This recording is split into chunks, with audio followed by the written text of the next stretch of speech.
There is no way you can defeat someone who pledges.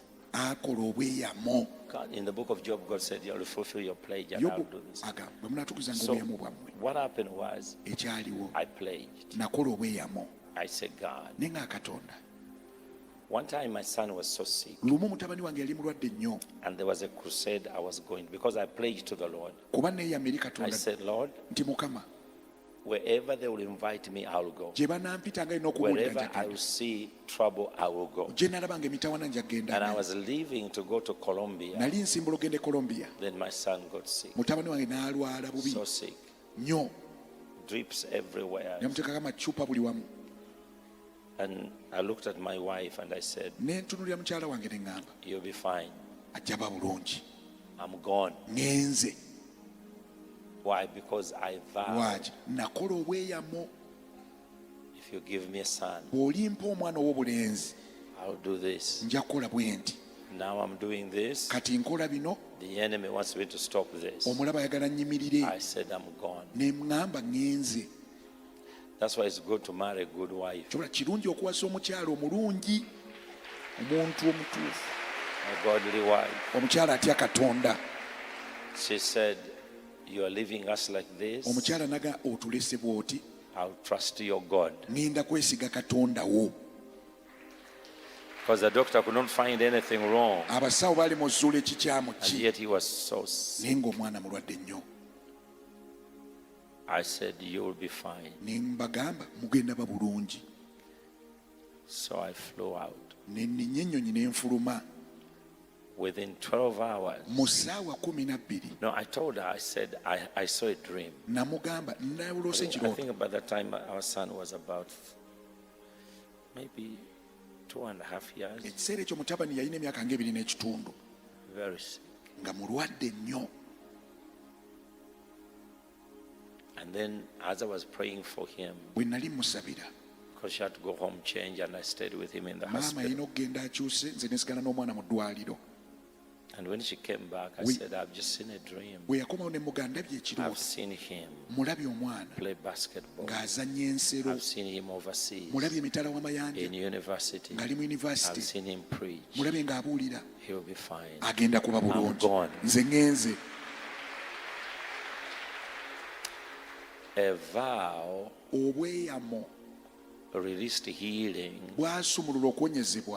Boom. In 8 hours, he was fine. But I was already gone.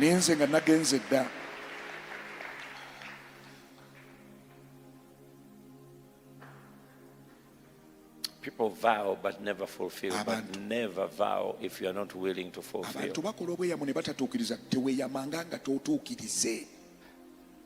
Child of God,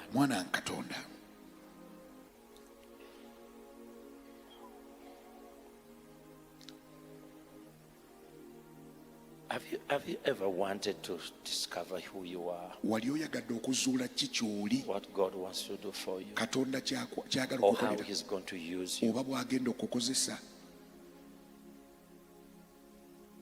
I was humbled because I was sleeping at 6. Went to bed very late. And I was trying to catch a sleep. So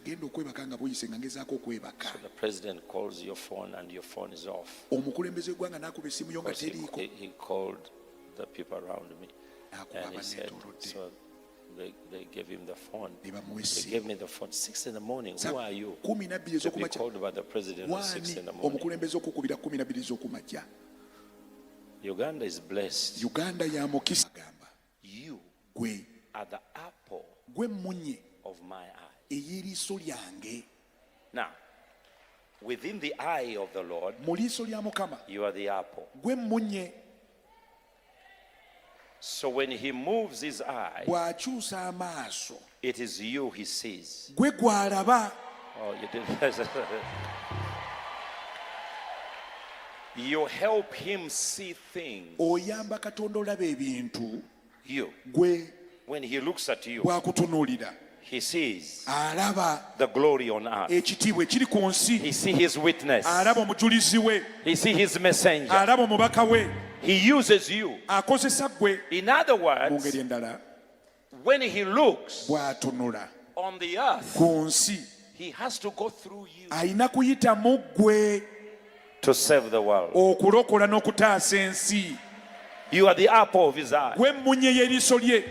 He wants to see in your village. He wants to drive witchcraft there. He wants to do anything. But it's you who is going to help him to have a picture, to have a clear picture.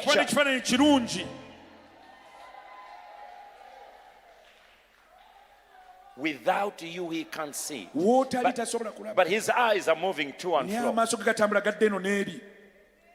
looking for a man who can stand in the gap. And he was asking, who can go for us? And the prophet said, here I am, sent me. So the first person he sees is you. If God is going to change anything, he has to change you. If God is going to affect everybody, he has to deal through you. If God is going to heal the people, he will have to go through you. So you have to accept the responsibility. That's what he told me when we were taking kids from the street. I said, God, why me? He said, why not you? He said, you're the only one who can hear me. That's what happened when we went to Karamoja. I said, God, why? He said, you're the only one who hear my voice.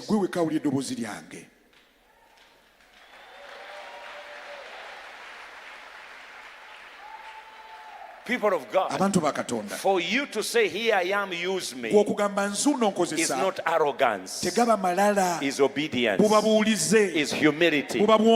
Actually, to accept God to use you is the highest form of humility.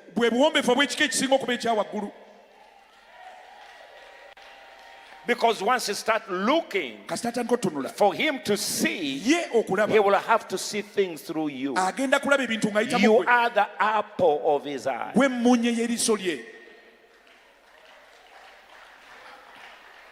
That's why the world is lost. Because you have refused to be the apple of his eye.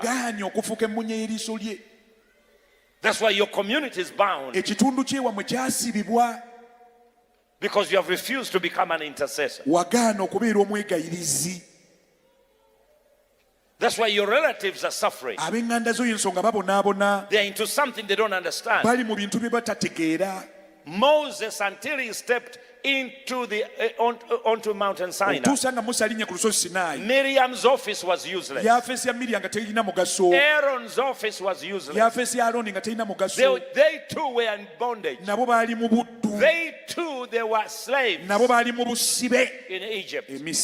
High priest, prophetess, bound until Moses accepted it. That's when everything makes sense. Until you accept, your family is going to struggle. Your relatives are going to struggle. It doesn't matter whether you sweep the church, or you sing in the choir, or you hold the pastor's Bible. You are the apple of his eyes. Without you, he's blind. Without you, he can't see.